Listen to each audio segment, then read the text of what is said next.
Am-Media, bekal ilmu Islam. Bismillahirrahmanirrahim. Assalamualaikum warahmatullahi wabarakatuh. Innal hamdalillah nahmaduhu wa nasta'inuhu wa nastahdihi wa na'udzu billahi min shururi anfusina wa sayyiati a'malina. May yahdihillahu fala mudilla lahu wa may yudlilhu fala hadiya lahu. Asyhadu an la ilaha illallah wahdahu la syarika lah iqraran bihi wa tauhida wa asyhadu anna Muhammadan abduhu wa rasuluh fala nabiyya ba'dah. Faqala ta'ala fil Qur'anil Karim haitsu qala ya ayyuhalladzina amanu taqullaha ittaqullaha haqqa tuqatih wa la tamutunna illa wa antum muslimun.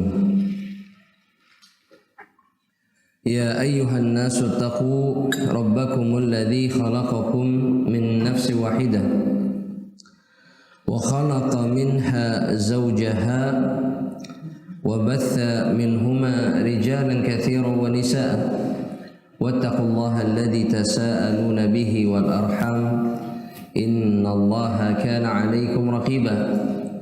Ya ayyuhalladzina amanu taqullaha wa qulu qawlan sadida yuslih lakum a'malakum wa yaghfir lakum dhunubakum wa may yuti'illaha wa rasulahu faqad faza fawzan 'azima.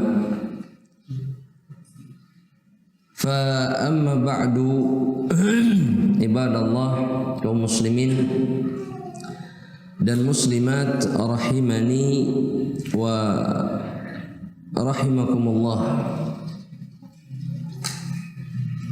Tentunya kita memuji dan senantiasa bersyukur kepada Allah Subhanahu wa taala atas kenikmatan Allah. Kita kembali bisa melanjutkan pembahasan kitab Al-Arba'un An-Nawawiyah karya Imam Muhyiddin Yahya ibn Sharaf An-Nawawi rahimahullahu ta'ala, dan kita sampai kepada hadis yang ke-33 atau 32. Hadis yang ke-33 dari kurang lebih 40 hadis yang disatukan atau yang digabungkan oleh Al-Imam An-Nawawi dalam kitab Al-Arba'unnya. Dan sebagaimana yang kita ketahui bahwa Al-Imam An-Nawawi bukanlah yang pertama dalam menyusun kitab Arba'un. Ada Imam Abdullah bin Mubarak dan juga imam-imam yang lainnya, dan ini menjadi salah satu kebiasaan ahlul hadis bahwa mereka membuat atau menyusun kitab Al-Arba'un dalam banyak bidang atau dalam banyak sisi syariat. Ada yang khusus membicarakan tentang akidah, ada yang khusus membicarakan tentang az-zuhud war raqa'iq, dan seterusnya. Dan Al-Imam An-Nawawi kitab Arba'unnya dianggap sebagai Al-Arba'un yang paling baik di antara kitab Al-Arba'un yang lainnya. Dan ini di antara keberkahan ilmu beliau rahimahullahu ta'ala, meskipun beliau wafat dalam usia yang sangat muda, yang cukup muda bagi seorang alim atau seorang ahli ilmu. Dan memang yang harus kita fahami bersama-sama jamaah rahmatillah Allah dan pengingat, di antara sebab kenapa para ulama wajib dihormati dan kemudian dimuliakan, ini beberapa faedah yang dikeluarkan oleh sebagian ulama, bahwa kehidupan mereka adalah kehidupan yang sangat sulit karena mereka menanggung beban yang tidak ringan. Beban mereka sangat berat. Sehingga di antara adab yang harusnya dikeluarkan atau yang dilakukan oleh seorang penuntut ilmu bahwa mereka betul-betul tidak menambah beban pikiran para ulama tersebut dengan hal-hal yang tidak diperlukan. Bahkan sebagian muhadditsin mengatakan, ya, seingat ana, wallahu taala alam, Imam Muslim mengatakan bahwa ya uqulul ulama, akal para ulama itu ta'kulu ajsadahum, itu memakan jasad-jasad mereka. Jadi akal mereka itu perlahan tapi pasti menghabisi tubuhnya sendiri. Karena begitu terus akal itu dan pikiran mereka itu digunakan, ya. Dan salah satunya yang sering dijadikan contoh adalah Al-Imam An-Nawawi rahimahullahu taala. Ya, dan ada beberapa ulama yang lainnya.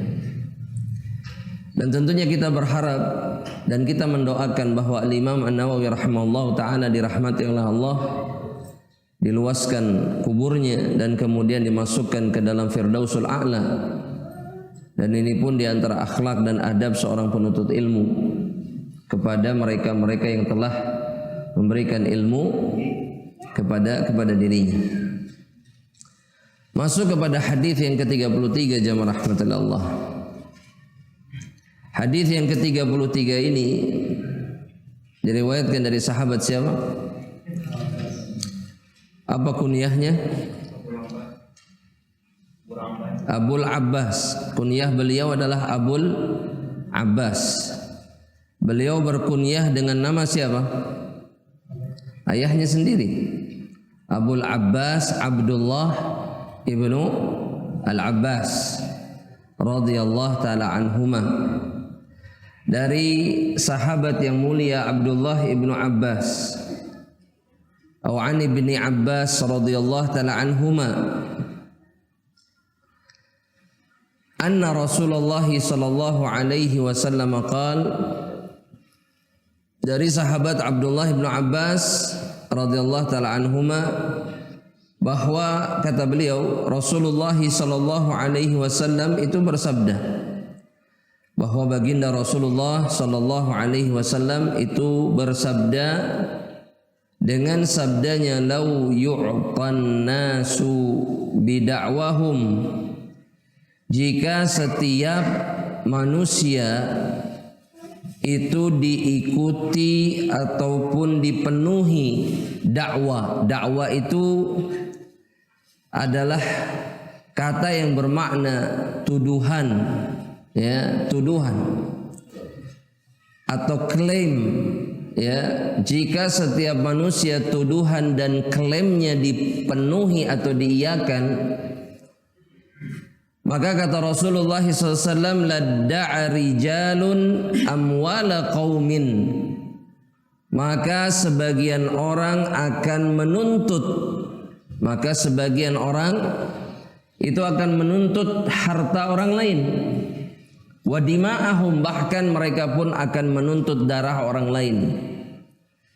Jika semua tuntutan itu diiyakan, maka setiap orang akan berlomba-lomba mencari tuduhan supaya harta orang bisa dia ambil atau bahkan darah orang pun bisa dia tumpahkan. Oleh karenanya di dalam syariat Islam, dalam syariat yang mulia ini, kemudian Rasulullah sallallahu alaihi wasallam itu mengatakan walakinna atau walakinil bayyinah, akan tetapi bayyinah. Bayyinah di sini maknanya adalah syahadah. Maknanya adalah syahadah. Apa arti syahadah? Persaksian. Ya, lakinnal bayyinah awis syahadah 'alal mudda'i, atas orang yang menuduh bahwa dia wajib mendatangkan apa? Dia wajib mendatangkan apa? Bukti, saksi atau persaksian. Atau bukti jika bukan saksi tapi bukti yang membuktikan, ya, bahwa seseorang melakukan sesuatu. Dan yang perlu kita tahu dan perlu dicatat dalam kitabnya, bukti terkuat yang bisa dihadirkan adalah saksi.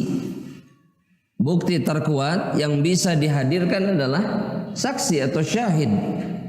Ya, di dalam Islam saksi adalah bukti yang paling kuat. Sehingga kita temukan dalam pengadilan manapun dan apapun, maka yang diminta apa? Saksi. Meskipun ada bukti, tapi dihadirkan apa? Saksi. Ada saksi apa? Macam-macam. Kalau buktinya bukti yang membutuhkan pandangan ahli, maka disebut saksi apa? Ahli. Dan seterusnya. Makanya Nabi Muhammad SAW itu mengatakan satu kalimat yang jami', mencakup semuanya. Dan inti dalam tuduhan seseorang, dia wajib menghadirkan bayyinah atau syahadah atau syahid. Dia perlu mendatangkan saksi atau bukti yang kuat. Ini yang pertama bagi penuduh. Nah, setiap tuduhan pasti ada apa? Setiap tuduhan pasti ada apa? Ada yang menuduh dan yang dituduh. Belum tentu pelaku, tapi pasti ada yang dituduh. Nah, di dalam Islam yang dituduh pasti bersalah. Pasti bersalah. Harus dibuktikan dengan apa? Dengan bayyinah. Tapi kemudian juga jika yang tertuduh tidak mau mengakui, apa yang harus dia lakukan? Kata Nabi Muhammad SAW, wal yaminu ala man ankara. Dan yamin itu artinya apa? Jangan ingat makanan jemaah. Yamin artinya apa? Kenapa disebut yamin? Karena orang-orang semenjak zaman jahiliyah, jika mereka bersumpah maka mereka mengangkat tangan kanannya. Makanya sumpah itu kemudian ya ukhidha minhu, diambil istilahnya dari apa yang dilakukan. Yamin dengan tangan kanan, yamin, ya. Wal yamin yang dimaksud kemudian sumpah, ya, ala man ankara, atas mereka yang mengingkari. Karena tidak semua orang mengakui apa? Kesalahannya dan mau mengakui kesalahannya. Umumnya orang tidak apa? Tidak mau ngaku. Betul? Yakin? Sepakat? Kayaknya ijma kalau ini. Baik. Nah, pertanyaannya kemudian sekarang, kenapa seseorang kemudian diperintahkan ketika menuduh mendatangkan saksi, dan ketika dituduh dia mengingkari dia harus bersumpah? Apa alasannya? Lihifdzi karamatil mu'min awil muslim. Tujuannya adalah untuk menjaga kemuliaan seorang muslim, kemuliaan seorang muslim. Sehingga tidak ada pertumpahan darah dengan mudah, ataupun tidak ada perampasan harta dengan mudah seperti yang banyak kita saksikan hari ini. Ya, untuk menumpahkan darah gampang, mengambil harta orang gampang. Kenapa? Apa alasannya jemaah? Ya jemaah, tidak setiap penuduh tidak mendatangkan apa? Bukti. Kalaupun ada bukti, maka buktinya tidak sesuai kenyataan karena menyelisih hadis ini. Yang dimaksud bayyinah di sini adalah bayyinatul haq, bukti yang hak, yang benar sesuai dengan keadaan. Jamil. Dan kemudian yang bersumpah pun, ya, saya mau tanya dulu, sumpah itu ringan atau berat bagi seorang muslim? Berat. Ketika seseorang betul-betul bersumpah atas nama Allah, kita harus percaya atau tidak? Wajib. Dan alasannya adalah mengagungkan sumpah yang diucapkannya. Makanya seseorang tidak boleh banyak-banyak bersumpah, sering bersumpah, tidak boleh. Kenapa? Karena dia merendahkan sumpahnya dengan nama Allah. Sehingga sumpah itu hanya dilakukan dalam keadaan apa? Jemaah, dalam keadaan apa? Terdesak, kepepet, bukan kepepet. Ketika dibutuhkan. Baik. Nah, kehormatan seorang muslim itu dijaga dalam Islam itu dalam 5 bentuk. Dalam 5 bentuk kita sudah tahu atau mungkin pernah dengar. Perkara yang disebut kemudian dalam Islam dengan daruriyatul khams. Perkara 5 perkara penting yang erat hubungannya dengan kehormatan seseorang atau kemuliaan seseorang hamba Allah. Ya, yang daruri, yang wajib dijaga, Dan Islam menjaga itu. Yang pertama apa? Ilmi. Ad-din, agamanya. Tulis ad-din. Ini yang dijaga oleh Islam. Sehingga seseorang pun tidak boleh misalkan menuduh orang lain tanpa bukti bahwa dia menyimpang dari agama Allah. Boleh tidak? Boleh nggak nuduh seseorang, oh si itu mah bukan muslim, tanpa bukti? Boleh tidak? Bahkan dalam Islam, tuduhan itu kembali kepada siapa? Orang yang menuduh, sebagaimana disebutkan dalam hadis sahih riwayat Imam Muslim. Illa hara ilaihi, bahwa tuduhan kufur itu akan kembali kepada dirinya sendiri. Makanya kalau menuduh seseorang harus dengan apa? Bukti, ada saksinya. Apa buktinya dia keluar dari Islam? Apa buktinya? Ya, kadang-kadang kita menuduh seseorang kafir hanya dengan apa? Perasaan satu, terus apa? Prasangka, kemudian apa lagi? Kata, apa bahasa Arabnya kata orang? Katanya, cenah. Kila waqala, katanya. Padahal ini berurusan dengan agama siapa seseorang. Yang pertama din, yang kedua apa? Nafs, jiwa. Dijaga oleh Allah, dijaga oleh Islam. Jiwa harus dijaga, nggak bisa bilang begini, cik atulah eta pangetakeun tah, no eta. Apa maksud pangetakeun teh? Ya, itulah. Dari permukaan bumi sudah. Begitu saja. Tanpa ada alasan yang kuat. Anak tanya sama antum sekarang, apa alasan kuat seseorang boleh menghilangkan nyawa orang lain? Ingat ini. Ini bukan berarti dia yang melakukannya, tapi orang yang punya kekuasaan yaitu pemerintah. Ini bukan berarti bebas, oh gitu mau ini boleh. Enggak. Harus apa? Orang yang punya kekuasaan. Apa alasannya? Hah? Dengan hak Islam. Apa itu hak Islam? Jiwa dengan jiwa. Betul? Kemudian apa? Jamaah. Tayyibuz zani, artinya seseorang yang sudah menikah berzina, itu hilang sudah, tumpah darahnya. Tapi itu pun melalui proses apa? Saksi juga, harus dibuktikan. Kemudian yang terakhir apa? At-tariku lidinihi al-mufariqu lil jamaah. Yang meninggalkan agamanya, yang memisahkan diri dari jamaah kaum muslimin. Bukan Islam jamaah, bukan. Tapi yang jamaah keumuman, mayoritas yang menghuni negeri Islam atau negeri dimanapun mereka berada, yang menyelisihi mereka, gak mau jadi bagian dari mayoritas kaum muslimin. Ini ancamannya ini dalam Islam. Keluar dia dari Islam. Jelas? Lain. Dan hak-hak yang lainnya. Ya, misalkan mencuri sudah keseringan misalkan. Sekali, 2 kali sudah potong sini sampai mana? Coba batasannya sampai mana? Nomor tanya sama antum. Kalau dalam hukum Islam pergelangan hilang putus, dua-duanya hilang terus masih mencuri juga, masih bisa? Masih bisa. Gimana lagi hukumannya? Lengannya dipotong. Naik sampai mana? Sampai sini. Sampai bahu. Kalau sampai sini masih nyuri juga, hukumannya mati. Sudah nggak ada hukuman lain yang bikin dia jera. Bayangkan coba, putus tangan saja tidak jera. Dan itu sifat manusia tuh. Ya, apalagi kalau nggak diputus apanya? Tangannya. Dia nggak akan pernah berhenti kalau sudah menikmati pencurian. Jelas? Baik. Kemudian yang berikutnya apa yang ketiga? Harta al-mal. Al-mal. Harta itu tidak boleh diganggu. Mangga orang tidak boleh jambu orang tidak boleh sendal orang yang di masjid tidak boleh tidak boleh apa? Pahilinya dengan niat.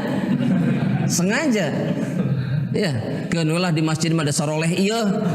Tenan naon empat tukar sendal. Ya Allah ya Karim. Hifdzul mal hatta na'lan, hatta hanya sekedar sendal jepit itu harta orang dan itu akan jadi tuntutan nanti di hari kiamat. Antum nanti di akhirat, setiap dari antum ana juga sama, akan cari celah bisa ambil hak ana dari orang lain. Makanya jangan buat celah. Runtut nanti di akhirat. Makanya orang pada saat itu nanti di akhirat, setiap dari orang ingat apa yang dia lakukan terhadap hak orang lain.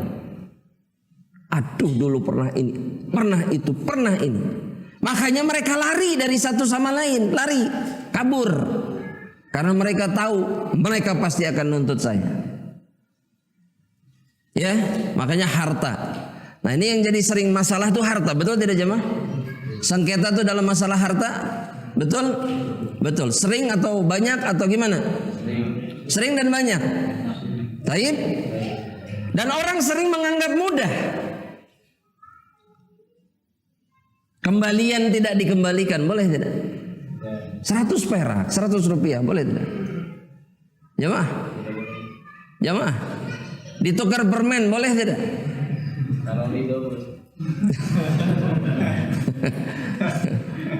Atau sengaja bilang, aduh punten gak ada recehnya, sengaja. Itu ngambil hak orang lain. Itu ngambil hak orang lain. Jangan dianggap remeh jamaah. Tukar permen aja ya. Tapi sengaja. Itu namanya mengambil hak orang lain tanpa hak.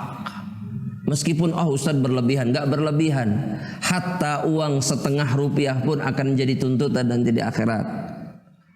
Dan itu kezaliman. Kecuali yang dizalimi memaafkan. Betul? Tapi anda mau tanya, kalau antum belanja di minimarket, ridho nggak? Nggak dipulangin, nggak ada kembaliannya, ridho nggak? Berarti ridho terido ya mah berarti. Ya? Maksa, taib. Tukang, waduh, iya terido. Tadinya nggak ada tiba-tiba, goib. Taib, kita lanjutkan. Mal, kemudian yang berikutnya apa? Nasab atau nasl, keturunan. Itu juga dijaga kehormatan seseorang. Makanya seseorang tidak boleh menuduh orang lain berzina begitu saja. Laki-laki penzina, perempuan penzina dengan seenaknya, sesukanya. Nggak bisa. Bahkan yang menuduh orang lain berzina, khususnya laki-laki menuduh seorang perempuan berzina, ada hukumannya tidak? Ada dalam Islam. Bahkan persaksiannya kemudian kalau dia nuduh tanpa bukti, persaksian dia tidak diterima selamanya di dalam Islam. Jadi kalau ada kejadian apapun dia jadi saksinya langsung ditolak. Kenapa? Dia pernah nuduh seseorang tanpa bukti berzina. Tolak langsung sama syariat Islam, sama mahkamah Islam. Karena dijaga oleh siapa? Oleh Allah, gak boleh. Kemudian menuduh seseorang dengan tuduhan keji yang kemudian berhubungan dengan keturunannya. Berarti anaknya anak apa? Hasil zina. Punya hukum sendiri dia punya. Dan ini merusak semuanya. Tuduhan ini merusak semuanya. Kecuali seseorang yang memang dikenal sebagai apa? Jamaah. Profesinya apa? Berzina. Itu beda urusan. Terang-terangan semua orang tahu bahwa dia tukang zina. Waalaikumsalam warahmatullahi wabarakatuh. Tapi ini belum jelas, tapi kemudian dituduh. Butuh apa? Bayinah. Terus apa satu lagi? Hifdzul aql. Islam itu ngejaga akal. Ya. Jangan sampai kemudian ada perkara dalam Islam yang merusak akal seseorang karena kita. Mungkin tidak? Mungkin. Kadang-kadang seseorang dihukum dan karena hukuman itu akalnya rusak misalkan. Itu juga mungkin. Kemudian juga yang dimaksud kata para ulama, Islam mencegah seluruh perkara yang bisa merusak akal, seperti Islam mengharamkan khamar, Islam mengharamkan apa lagi? Yang bisa merusak akal apa jemaah? Narkoba, saudaranya khamar, khamar juga. Terus apa lagi? Hah? Judi merusak akal? Harta kalau itu. Apa coba yang bisa merusak akal? Jelas itu merusak semuanya. Tapi yang khusus merusak akal yang diharamkan oleh Islam.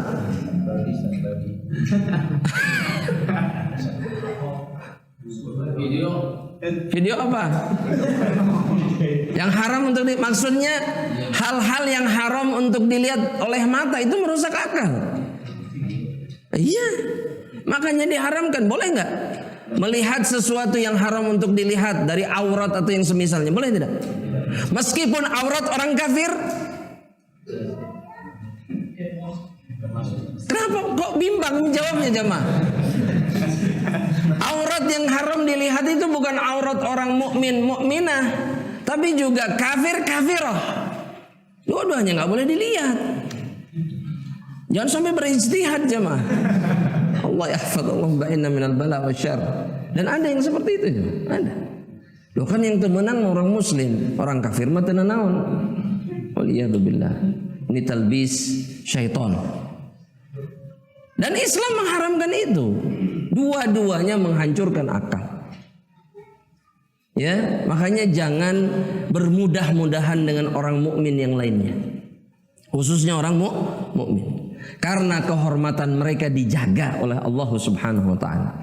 Taib, jamaah rahmatullah Allah. Kemudian jamaah rahmatullah Allah. Dalam Islam kemudian bukti itu atau bayinah itu atau persaksian itu disesuaikan dengan keadaan kasusnya. Yang pertama, jika berkaitan dengan zina. Jika berkaitan dengan zina, ada jumlah yang harus dipenuhi. Sebagaimana yang difirmankan oleh Allah Subhanahu wa taala dalam surat An-Nisa ayat yang ke-15. Kata Allah Subhanahu wa taala, wallati ya'tinal fahisyah.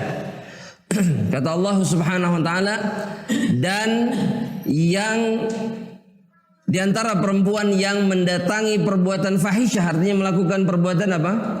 Zina. Min nisaikum, dari kalangan perempuan-perempuan kalian.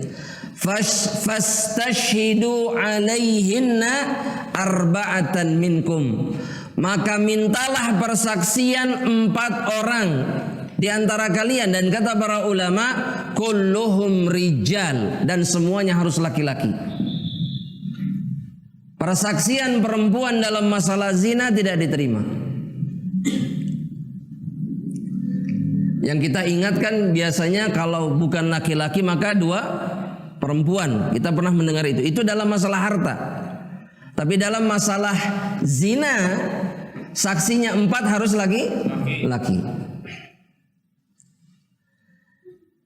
Dan kemudian kalau tidak mendatangkan 4 saksi dalam masalah zina, ada hukumannya tadi kan? Apa hukumannya? Masya Allah. Dalilnya apa? Betul, surat An-Nur, surat yang ke-24, ayat berapa? Yang cepat-cepat. Walladzina yarmunal muhsanat, dan mereka-mereka yang menuduh wanita-wanita muhsan. Apa itu muhsan? Sudah menikah atau wanita baik? Iya. Bahwa mereka berzina. Tsumma lam ya'tu bi arba'ah. Kemudian mereka tidak mendatangkan arba'at syuhada, 4 saksi. Gak ada saksi tapi udah ngomong, wah itu mah zina tuh. Hamil duluan misalkan, dan seterusnya. Kalimat-kalimat yang seperti ini. Maka kata Allah Subhanahu wa taala, hukumannya adalah fajliduhum thamanina jaldah. Hukum cambuk mereka 80 kali. Kemudian yang kedua tadi sempat Anda sebutkan apa? Wala tuqbalu lahum syahadatuhum, dan syahadat mereka, persaksian orang yang seperti ini tidak diterima selamanya, abadan. Kata Allah Subhanahu wa taala, abadan. selamanya tidak diterima lagi karena mereka pernah menuduh wanita baik-baik berzina. Ya, makanya harus hati-hati, harus hati-hati. Harus ada saksi. Dan bahkan kata para ulama, saksi dalam zina itu harus menyaksikan langsung perbuatan zina itu terjadi. Dan ini berat. Sehingga sebetulnya tidak semua penzina itu bisa dieksekusi hukumannya. Karena sulit menghadirkan saksinya. Sulit, berat. Kita nggak bicara sekarang. Umumnya yang berzina tidak dilihat orang. Maka sulit sebetulnya. Dan kalau meskipun kata bro, meskipun mereka betul-betul berzina sebenarnya, maka tidak ada hudud apapun atas mereka. Mereka hanya wajib bertobat kepada Allah Subhanahu wa taala. Itu Islam. Jadi nggak harus dihukum apa? Kalau yang sudah menikah rajam, kalau yang belum menikah dihukum apa? Dicambuk kemudian taghribu am, kemudian diasingkan 1 tahun. Jadi bukan hanya dicambuk 100 kali, bukan. Tapi juga dijauhkan dari kaum muslimin selama 1 tahun, dipisahkan mereka sebagai hukuman. Gak boleh ada yang berinteraksi dengan mereka setahun. Hanya karena zina sejenak. Makanya akal itu sering kalah oleh apa? Syahwat. Sesuatu yang mendatangkan kesenangan sejenak, tapi mendatangkan penderitaan panjang. Makanya jangan milih jalan zina. Jangan milih jalan zina. Kalau nggak bisa nikah, jangan zina. Tapi apa? Sampai kapan? Sampai kawin. Jangan memilih jalan zina. Anak sudah tidak kuat Ustadz. Ini kepala nyut-nyutan. Ini itu segala macam. Betul. Wallahi. Semua orang begitu pasti. Kalau sudah datang waktunya, maka dia akan mengganggu segalanya. Bahkan Al-Imam Ibnul Qayyim mengatakan, yakni ta'akhur zawaj, terlambat itu min asbabil junun, di antara penyebab gilanya seseorang. Atau main gila. Gak mau kan nikah. Gak ada jalan lain. Dan itu menunjukkan apa? Dampak yang sangat kuat dari tidak menikah. Bukan memaklumi yang berzina, itu kemudian penyebab kenapa kemudian berzina orang, karena nggak kuat. Tapi Islam melarang itu. Kalau sudah tidak kuat ya nikah, apapun yang harus dilakukan nikah. Ya, jangan kemudian sibuk dengan ya Ustadz, Anda belum punya apa-apa, khalas. Khususnya laki-laki, jangan jadi pengecut, jadi laki-laki. Antum gak mungkin gak bisa cari nafkah, betul tidak? Bisa cari nafkah gak? Bisa? Bisa? Insya Allah. Kapan mau nikah kalau begitu? Masalahnya orang tua karena melihat antum lemah makanya mereka tidak percaya. Sudah itu aja. Lemah, oh anak saya, aduh si Asep, Afwan ini kalau adik sama iya, ulin kaleci keneh masih main kelereng dulu setahun kemarin juga, mau nikah sekarang. Itu, coba kalau mereka melihat, oh anaknya ini laki-laki, dewasa dia, meskipun gak punya apa-apa tapi ininya jalan, hatinya kuat. Bismillah. Saya kenal satu orang Jawa menikahkan anak laki-lakinya dan bilang begini sama anak laki-lakinya, yang penting kamu bisa ngasih makan istrimu, saya nggak peduli dengan yang lainnya. Hatta kamu makan nasi sama mie, saya nggak peduli. Yang penting kamu bisa mendatangkan nasi sama mie, udah beres. Saya nikahkan kamu dengan anak saya. Wah, dicari nih sih mana bapaknya. Bapak yang kayak gini di mana? Iya. Laki-laki, jadi laki-laki.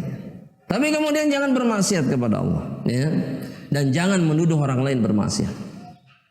Baik, kita lanjutkan jemaah. Kemudian yang kedua, saksi dalam masalah jinayah, dalam masalah kriminal. Ya, yang wajib dihadirkan adalah 2 saksi. Dan tidak diterima juga kesaksian wanita dalam masalah ini. Masalah pembunuhan, masalah pencurian atau yang semisalnya. Ya, minum khamar, ini kriminal semuanya. Ini nggak diterima, cuma 2. Berdasarkan firman Allah Subhanahu wa taala, ya. Keumuman firman Allah Subhanahu wa taala dalam surat At-Talaq, ya, ayat yang kedua. Allah Subhanahu wa taala berfirman, "Wa asyhidu dzawai 'adlim minkum wa aqimus syahadata lillah."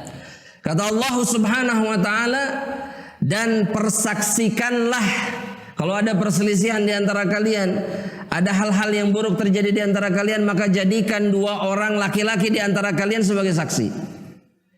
Wa aqimus syahadata lillah, dan tegakkan persaksian itu karena Allah. Karena siapa? Karena Allah. Ya, dan yang jadi masalah sekarang jemaah rahmatullah Allah Subhanahu wa taala, bagaimana kemudian kalau saksi ini dipaksa untuk tidak bersaksi, jemaah? Gimana? Apa yang harus dilakukan oleh saksi ini? Jawab jemaah.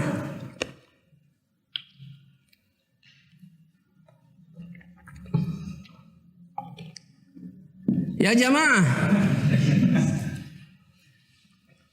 Catat dalam buku antum. Seorang itu baru menjadi saksi jika diminta. Iya. Seseorang itu baru menjadi saksi jika diminta. Itu hukum asalnya dalam Islam. Ya, karena nanti kata Nabi di akhir zaman itu akan datang kaum-kaum yang bersaksi sebelum mereka diminta.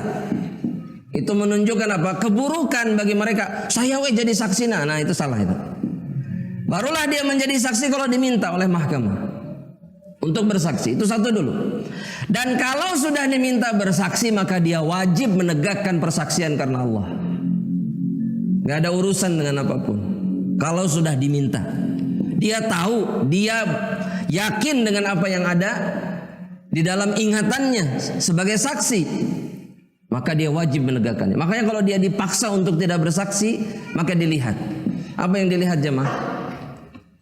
Ya jemaah, apakah persaksiannya mendatangkan madarat yang jauh lebih besar atau tidak? Kalau jauh lebih besar ketika dia bersaksi dan dipaksa untuk tidak bersaksi, maka pilihannya apa? Tidak bersaksi. Tapi jika tidak, maka bersaksinya tetap wajib. Meskipun dia mendapatkan madarat. Paham? Karena di zaman ini itu biasa, betul tidak jemaah? Biasa. Awas kalau ngomong. Betul tidak?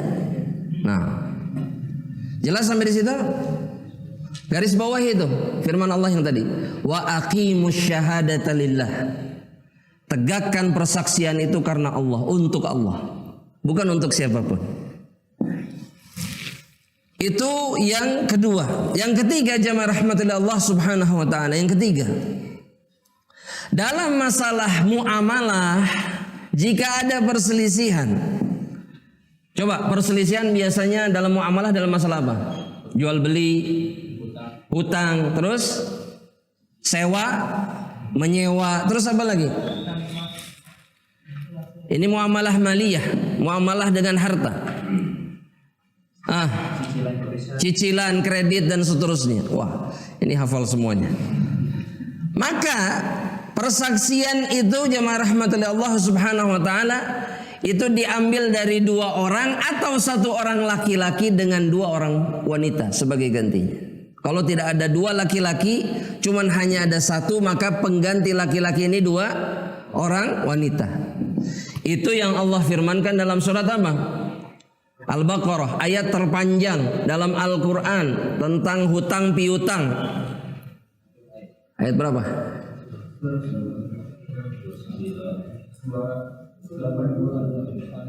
28 berapa?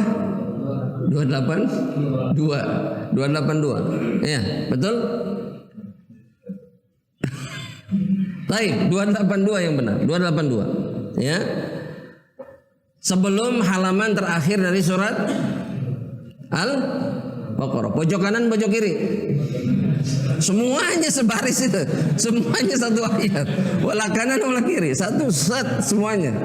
Baik. Kata Allah Subhanahu wa taala, "Wastashhidu syahidaini mir rijalikum." Jika kemudian ada perselisihan dalam masalah hutang piutang ini, maka ambil minta persaksian 2 orang laki-laki yang tahu, yang bisa jadi saksi. Fa in lam yakuna rajulaini farajulun wa imra'atan, kata Allah Subhanahu wa taala. Kalau nggak ada 2 orang laki-laki, maka cukup 1 orang laki-laki, tapi yang 1 lagi diganti 2 perempuan. Jadi saksinya berapa? 3. Dan Allah bilang begini, mimman tardawna minasyuhada, yang orang-orang yang kalian ridhoi untuk menjadi saksi. Ini menunjukkan ada yang tidak diridhoi untuk menjadi saksi. Coba siapa tadi? Anu ulangi sekali lagi. Siapa tadi yang tidak pantas, bahkan tidak boleh jadi saksi? Yang nuduh wanita baik-baik berzina. Kemudian ada sebab lain tidak? Apa? Kefasikan yang terus menerus. Fasik tidak boleh jadi saksi. Terkenal. Ya, orang fasik itu ahli maksiat maksudnya.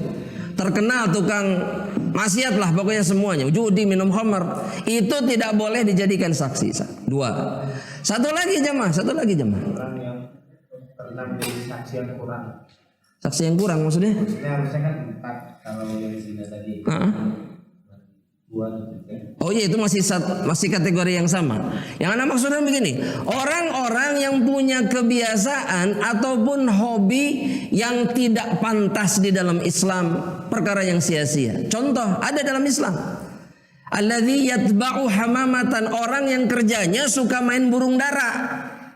Merpati, japati, cari burung ataupun yang semisalnya, ini pun sama, kesaksiannya tidak diterima dalam Islam. Iya, kenapa? Karena ini menunjukkan kadar agamanya. Hobi yang seperti ini itu menunjukkan kadar agamanya. Hobi yang tidak ada manfaat bagi agama seseorang. Ya, makanya jangan begini jamaah. Ana baru lihat tadi, subhanallah, waktu berangkat tadi. Lihat di mobil, jangan usik hobi saya. Tulisannya begitu. Apa hobinya? Mancing. Ada gambarnya, subhanallah. La haula wala quwwata illa billah. Itu benar-benar mengobarkan apa namanya? La haula wala quwwata illa billah. Sampai segitunya orang. Padahal kalau berkaitan dengan syariat ini menyebabkan dirinya tidak pantas menjadi saksi dalam mahkamah, nggak boleh. Nggak bisa orang kayak gini jadi saksi. Karena subhanallah, terukur kadarnya jamaah. Ya, kalau buang-buang waktu bahkan melalaikan ibadah itu sudah masuk kategori itu. Anda nggak bilang perbuatan ini haram, tidak boleh. Tapi sekedarnya, bukan menjadi sebuah apa? Bagian dari kehidupan bahkan. Kalau nggak begitu nggak bisa. Sebulan nggak keluar, aduh pusing kepala. Dan seterusnya, ini nggak boleh. Ya jangan salah paham jemaah. Anda nggak sentimen dengan mereka yang punya hobi, demi Allah. Tapi ada baiknya kita sekarang sadar bersama-sama bahwa kita sudah melampaui batas dalam masalah hobi. Kadang-kadang jangan sampai keterlaluan. Ya, karena ini berpengaruh kepada agama kita ini. Bahaya. Ya, jelas sampai di situ jemaah. Mimman tardawna minasyuhada. Kemudian yang berikutnya jemaah rahmatullah Allah.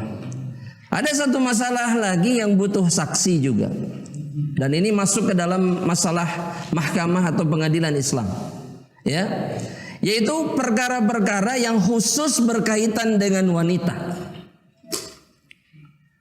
Seperti apa? Kehamilan. Seperti apa? Kelahiran. Seperti apa juga ini ilmu jamaah ya. Seperti masalah keperawanan seorang wanita. Ketika misalkan diragukan, misalkan, dan seterusnya, ini pun butuh persaksian. Dan dalam masalah seperti ini, jamaah rahmatillah, para ulama mengatakan seperti ini, bahwa persaksian wanita lah yang didahulukan. Kalau persaksian itu berkenaan dengan masalah apa? Perempuan. Meskipun hanya 1 orang diterima. Meskipun hanya 1 orang diterima. Karena ini pernah terjadi di zaman Rasulullah SAW. Dalam sebuah athar yang sahih Dari sahabat Uqbah ibnul Harith namanya. Jadi tokoh dalam hadis ini Uqbah ibnul Harith, perawi hadis. Apa masalahnya? Beliau pernah menikahi satu orang wanita. Namun setelah menikah datang seorang wanita hitam, maksudnya dari kalangan budak, yang datang dan kemudian mengatakan bahwa istrimu itu adalah saudaramu. Jadi wanita hitam ini adalah murdi'ah. Dia wanita tukang menyusui anak, pekerjaannya itu. Dia bersaksi bahwa ini perempuan ini saudara perempuanmu sepersusuan. Uqbah ibnul Harith tidak terima. Berat nggak ini jemaah? Baik, Banu mau tanya sekarang. Apa masalahnya kalau menikah dengan saudara persusuan? Seperti menikahi saudara kandung. Itu masalahnya. Sehingga pernikahannya sah tidak? Tidak sah. Kalau sampai bergaul zina bukan? Zina. Dan ini seburuk-buruknya zina. Ketika seseorang menzinai saudara atau orang yang memiliki hubungan darah, itu zina yang paling tinggi. Itu zina yang paling buruk.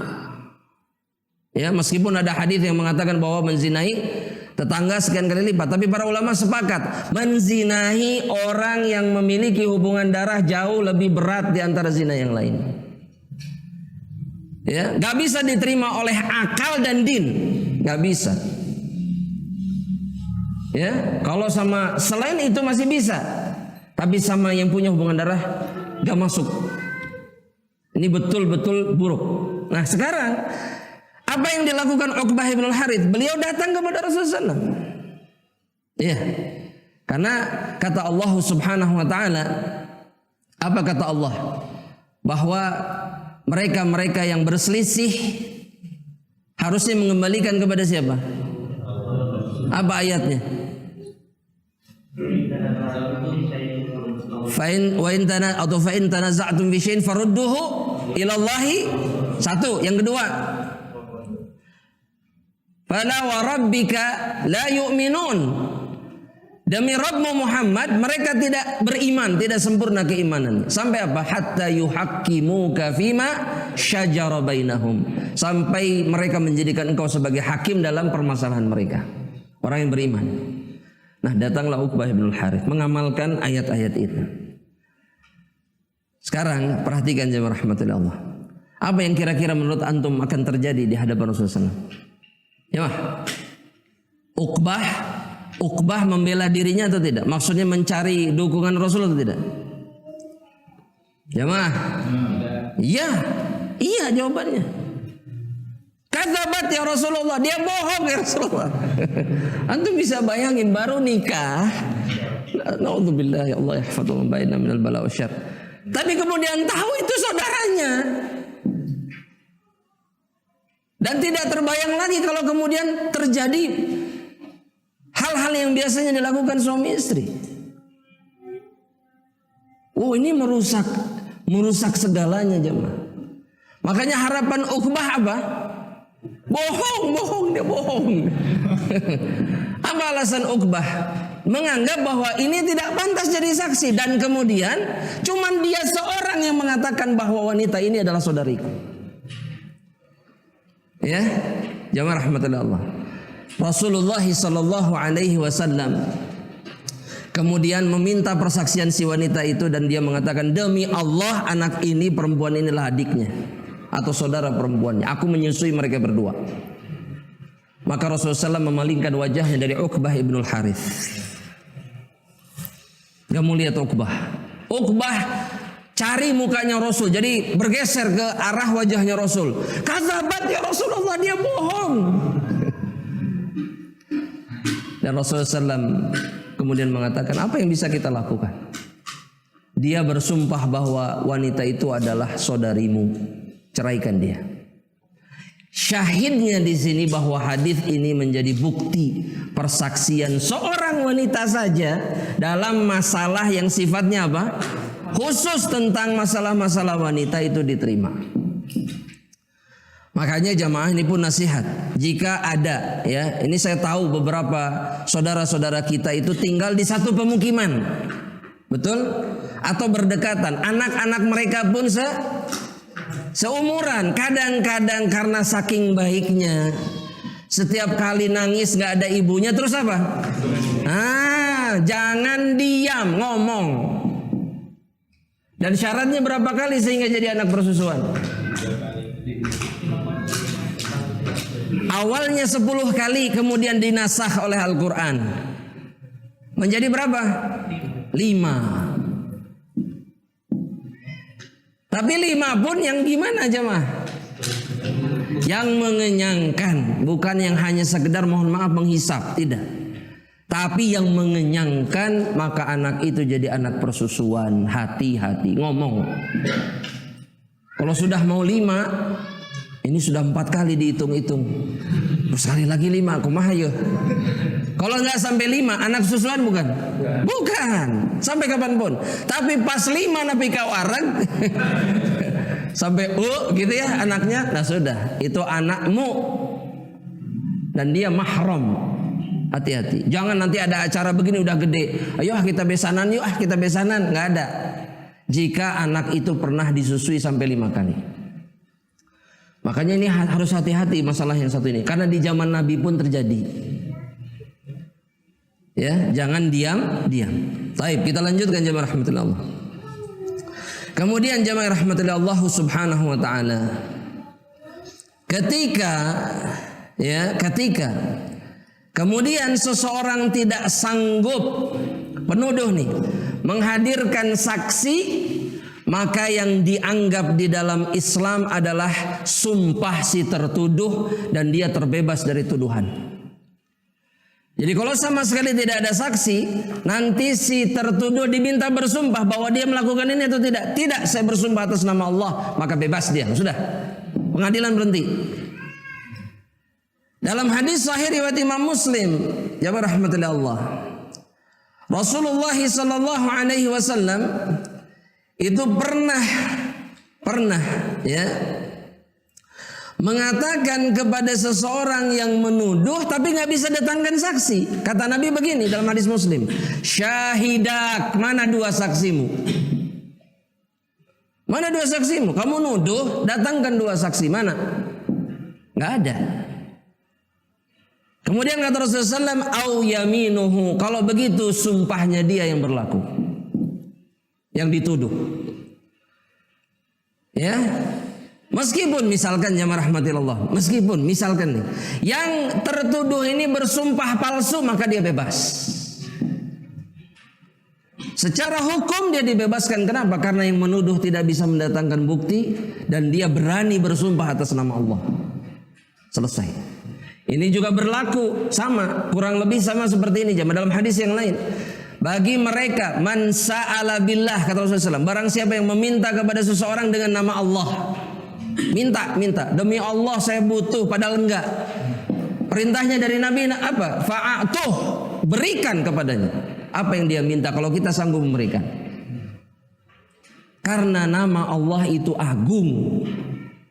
Jangan bermain-main dengan sumpah atas nama Allah. Ya, bayangkan coba. Kita punya indikasi nih, wah ini orang bohong kayaknya, tapi dia bersumpah atas nama Allah, demi Allah Pak, saya nggak punya. Perintahnya apa? Kasih. Untuk menghormati, mengagungkan lafaz Allah atau nama Allah Subhanahu wa ta'ala. Begitu juga dalam masalah mahkamah. Ya, jangan dijadikan modal ini oleh orang-orang yang ini. Wah, kayak gitu mah geus sumpah lah. Oh iya, bebas dia dari hukuman dunia, tapi dia tidak akan bebas dari hukuman akhirat. Jelas sampai di situ? Baik, kita lanjutkan jemaah rahmatullah Allah. Nah, sekarang yang jadi masalah jemaah rahmatullah Allah Subhanahu wa taala, kadang-kadang seseorang itu pandai apa? Bersilat lidah. Betul tidak? Kadang-kadang atau sering jemaah? Kenapa kau sepakat begini jemaah? Kemudian dia pandai memutar balikan apa? Fakta. Dan akibat itu hakim kemudian memberikan keputusan yang menguntungkan dirinya. Apa yang akan didapatkan oleh manusia yang seperti ini? Ya, biasanya kalau dalam kehidupan kita sehari-hari sekarang dalam masalah mahkamah, itu biasanya yang pintar ngomong siapa? Masya Allah. Ada yang profesinya itu? Di sini ada? Nah, apakah memang memiliki profesi itu dosa? Enggak. Selama dia tidak melanggar syariat, membela yang Taib, kita lanjutkan saja. Ada yang masih lurus, ada. Tapi kemungkinan mereka kemudian memutarbalikan fakta untuk membela kliennya besar. Nabi mengatakan seperti ini, jemaah rahmatullah Allah. Dalam hadis sahih riwayat Imam Bukhari dan Muslim, tulis jemaah rahmatullah Allah. Kata Rasulullah SAW, innama ana basyarun, kata Rasulullah SAW. Sesungguhnya saya itu hanya manusia. Wa innakum takhtasimuna ilayya, dan kalian kalau berselisih datangnya kepada saya. Karena memang diperintahkan. Betul? Tapi saya manusia, kata Nabi. Apa maksud Nabi? Kata Nabi Muhammad SAW, wa la'alla ba'dukum an yakuna alhan bihujjatihi min ba'd. Bisa jadi, kata Nabi, salah seorang dari yang bertikai ini lebih pandai berbicara daripada saudaranya. Sehingga dia bisa membuat opini, menciptakan opini di hadapan siapa? Nabi. Dan ini menunjukkan bahwa hal yang seperti ini lebih mungkin lagi terjadi di hadapan selain Nabi. Makanya hakim itu nggak bisa, orang yang gampang percaya itu nggak boleh. Nggak boleh. Ada aturannya jemaah. Hakim itu tidak boleh tidak adil, jelas itu. Tapi juga hakim itu tidak boleh dalam keadaan yang buruk ketika dia memberikan hukuman. Nggak boleh. Sakit gigi, sakit kepala, apalagi jemaah? Darah tinggi, bisul, pokoknya semuanya harus sehat dia ketika memberikan hukum. Kenapa? Karena dia harus melihat mana yang benar, mana yang salah. Dan tidak boleh orang yang langsung menerima omongan orang, nggak boleh. Memang dididik seperti kayak di Saudi ada namanya Ma'hadul Qadha, Alil Qadha. Sekolah tinggi tapi khusus hakim. Semuanya ulama. Syarat masuknya, ini syarat masuk nih. Quran sudah jelas, minimal kutubus sittah hafal. Jadi jangan waduh dia naon hakim cenah. Kutubus sittah minimal. Sehingga yang lulus dari sekolah itu pasti ulama. Kenapa? Karena mereka harus memilah mana yang hak, mana yang batil, mana yang benar, mana yang salah. Tanpa ilmu mustahil. Gak boleh sembarangan. Gak boleh orang yang dikenal sebagai orang fasik sebelumnya, gak boleh. Harus orang soleh yang jadi hakim. Jelas sampai di situ? Perhatikan apa kata Nabi. Ya, kata Nabi Muhammad SAW, karena omongannya itu kemudian saya menentukan hukuman bagi dirinya. Maksudnya memberikan apa namanya? Fa'aqdi, aku memberikan hukuman atau memberikan ketetapan sesuai dengan apa yang dia katakan. Saking apa? Saking cerdasnya di dalam membuat apa? Argumen. Berarti ada kezaliman tidak di sini jamaah rahmatillah Allah? Hah? Ada kezaliman? Jelas. Ada kezaliman. Tapi kata Nabi begini. Faman qadaitu lahu min haqqi akhihi syai'an. Dan barang siapa sadar bahwa aku menetapkan hukuman yang tidak adil bagi saudaranya.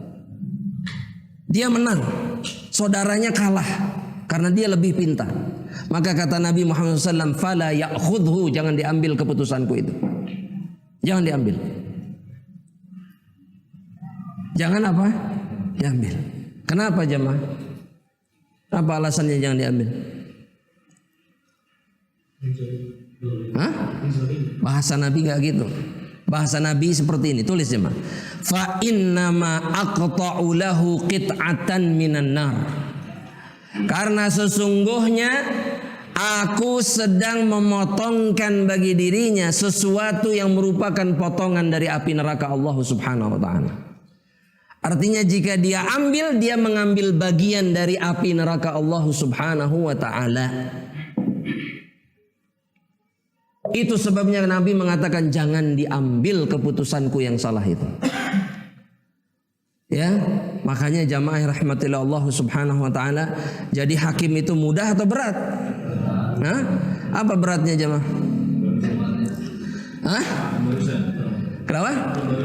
Yang barusan. Dia bisa menetapkan apa? Sesuatu yang zalim bagi orang lain. Makanya kata Nabi Muhammad SAW dalam satu hadis, hakim itu ada 3 macam. Tulis jemaah. Ini bagi yang bercita-cita jadi hakim. Ya. Hakim itu ada 3 macam kata Rasulullah SAW. Al-qudatu thalathah. Hakim itu ada 3. Ini dalam hadis sahih riwayat Imam Abu Daud. Kata Rasulullah SAW, al-qudatu thalathah. Hakim itu ada 3 macam. Wahidun fil jannah. Yang satu di dalam surga. Wa ithnani finnar. Dan yang 2 di dalam neraka Allah Subhanahu wa ta'ala. Jadi dari setiap 3 hakim, maka 1 hakim di mana? Yang 2 di neraka. Siapa yang di surga, siapa yang di neraka?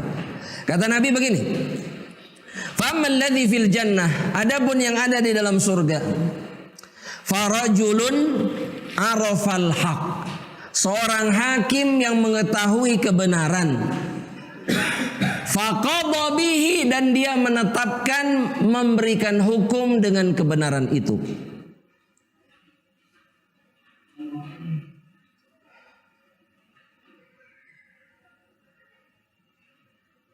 Jelas? Apa? Coba. Yang di surga apa cirinya? Hakim yang tahu pada suatu kebenaran. Terus? Kan kebenaran itu sebagai. Nah, bahasa Arabnya apa?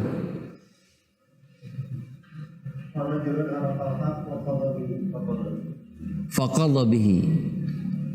Jelas? Nah sekarang yang di neraka yang 2. Kata Rasulullah, rajulun arafal haq fajara fi hukmihi. Au fil hukmi. Seseorang yang mengetahui kebenaran, tapi dia justru berbuat zalim di dalam hukumnya. Tahu mana yang salah, tapi yang dimenangkan yang mana? Yang salah. Jelas dia tahu, oh ini yang salah, tapi yang dimenangkan yang salah. Ya jemaah, dia di mana? Di neraka. Dan satu lagi, kalau kita lihat jemaah, ini sudah yang surga jelas, yang neraka jelas nih. Ya, yang zalim kan. Tapi lantas kenapa ada satu lagi yang di neraka, tapi karena sebab yang berbeda dengan yang sebelumnya? Apa jemaah? Rajulun qadalin nasi ala jahlin. Seseorang yang menetapkan hukum bagi seseorang padahal dia tidak tahu apa-apa. Fahuwa finnar. Dia pun di dalam neraka Allah Subhanahu wa ta'ala. Jadi kalau tidak tahu tidak boleh apa? Dan ini yang harus dilakukan oleh seseorang dalam kondisi dia menjadi pusat aduan. Anda ambil contoh kecil di rumah tangga. Suami tidak boleh mendengarkan semuanya begitu saja. Ya, nanti istri bilang begini, nanti ibunya bilang begitu, nanti saudara perempuannya bilang begini. Terus langsung ngambil hukum. Oh, yang salah sih ini. Nggak ada ini. Ini ala jahlin, dia tidak tahu apa-apa. Maka yang harus dilakukan apa? Cek, lihat mana yang alal haq. Apalagi dalam masalah yang lebih besar dari itu. Ya, jamaah rahmatillah Allah. Apalagi kalau istrinya lebih dari. Iya. Jamaah rahmatillah Allah. Kata para ulama, ada seorang penyair mengatakan begini. Dunia itu kadarrah. Dunia itu seperti madu, seperti wanita yang dimadu. Kalau seorang laki-laki membuat ridho satu istrinya, maka yang lain tidak ridho. Maka itu yang akan terjadi terus menerus sampai antum dicabut nyawanya oleh Allah. Masalah itu akan selalu ada. Nanti datang sini, nanti ngadu ini begini. Nah, laki-laki tidak boleh apa? Menelan bulat-bulat semuanya. Ala jahal tidak boleh. Harus apa? Didudukkan masalahnya. Tidak ada keberpihakan kalau dalam urusan syariat. Jelas?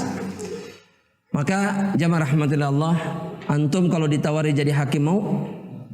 Kenapa? Berat. Beratnya apa?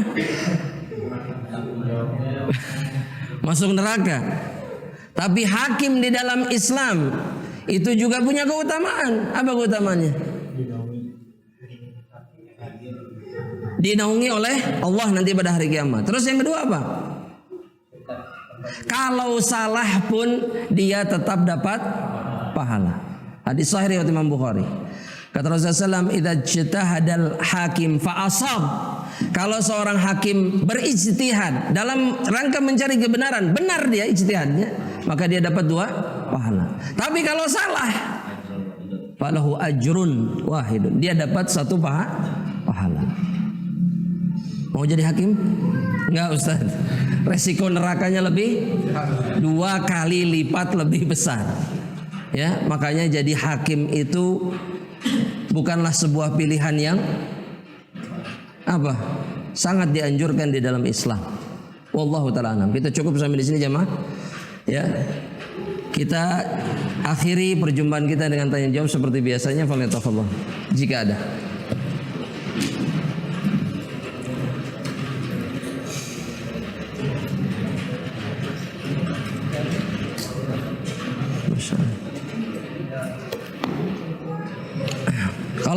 Kalau belum ada ana yang bertanya, dapat hadiah angkat tangan.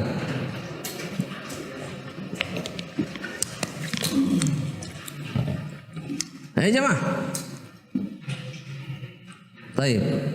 Tapi ana mau nanya dulu. Angkat tangan yang mau menjawab, silakan. Fadhil, antum mau menjawab? Baik.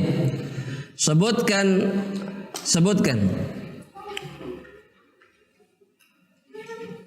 4 keadaan ya atau aturan tentang saksi di dalam hukum Islam tadi. Bahwa dalam kasus ini maka saksinya begini, dalam kasus ini saksinya begini. Ini gampang ini. Gampang tidak jemaah? Bagi yang dan mengingat, bukan nyatet aja, ingat juga. Fadhil. Yang pertama, kalau teman berzina maka harus didatangkan 4 saksi laki-laki. Perempuan boleh tidak? Tidak boleh. Baik. Kemudian yang kedua, kalau masalah amalan, kita maka didatangkan 2 laki-laki yang istiqomah. Kemudian kalau tidak 1 laki-laki 2 perempuan. sahih. Terus Yang ketiga, kalau itu berkaitan tentang perempuan, maka cukup dengan 1 perempuan saja. 6 itu sudah mencukupi. Baik. Terus satu lagi. Kalau orang saja Yang keempat apa jemaah?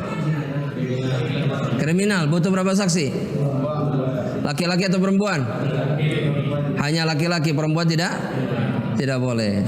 Fadhal hadiahnya. Berhak, kelas. 1 dimaafkan. Baik, ya. Kita jawab pertanyaan yang sudah masuk.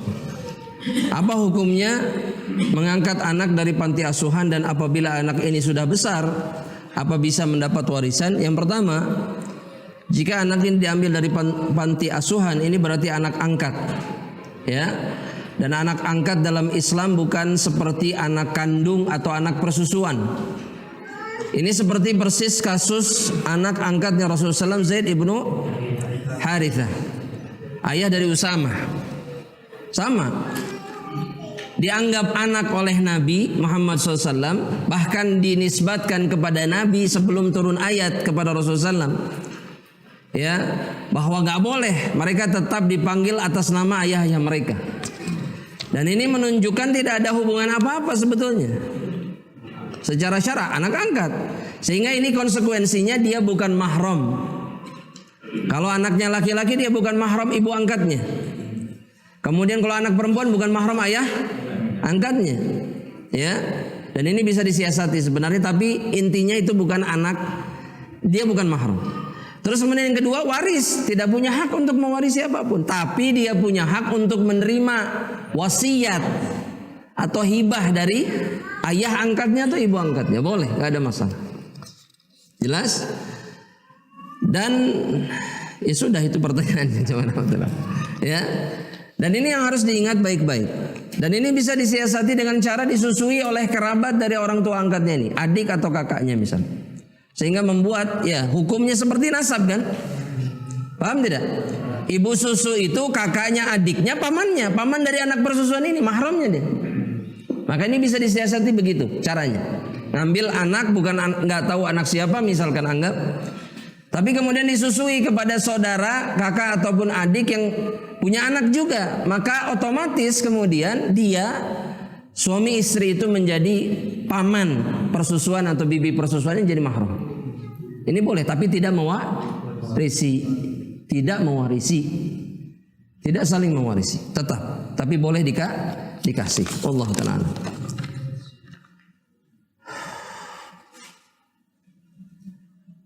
Ustadz, bolehkah memutar MP3 atau audio tentang Al-Quran atau nasihat Islam terus menerus sehingga ketika sibuk ngobrol audio tersebut tetap berputar namun tidak didengarkan? Kalau tidak didengar, untuk apa?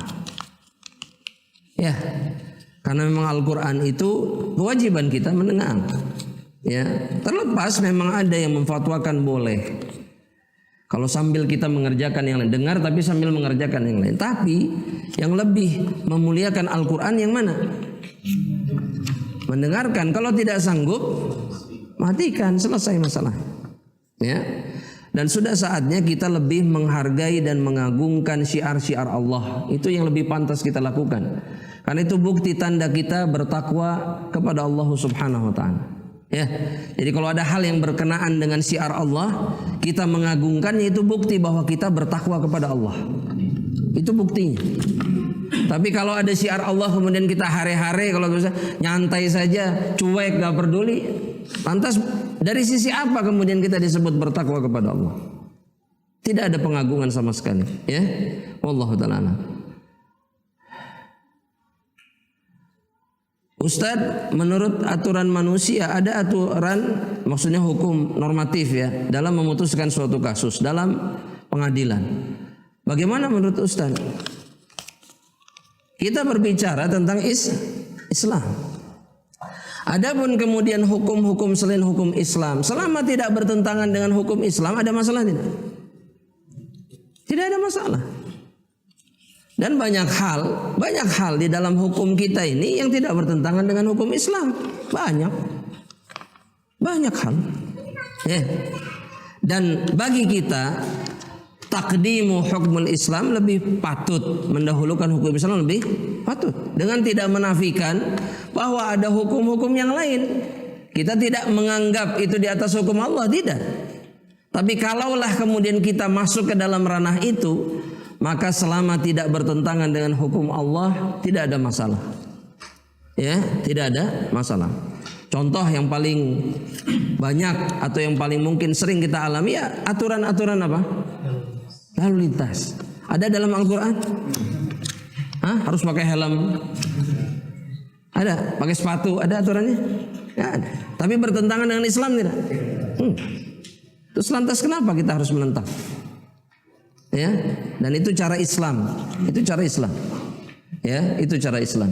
Dan Allah Subhanahu wa Ta'ala akan mengembalikan segalanya pada ranah yang semestinya sesuai keinginan Allah jika kita kembali lagi kepada Allah.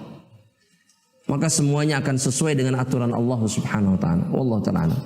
Kita cukupkan sampai di sini, jamaah rahmatillah Allah Subhanahu wa Ta'ala. Kita akhiri perjumpaan kita dengan doa kafaratul majlis. Subhanakallahumma wa bihamdika asyhadu an la ilaha illa anta astaghfiruka wa atubu ilaik. Assalamualaikum warahmatullahi wabarakatuh. Am Media, bekal ilmu Islam.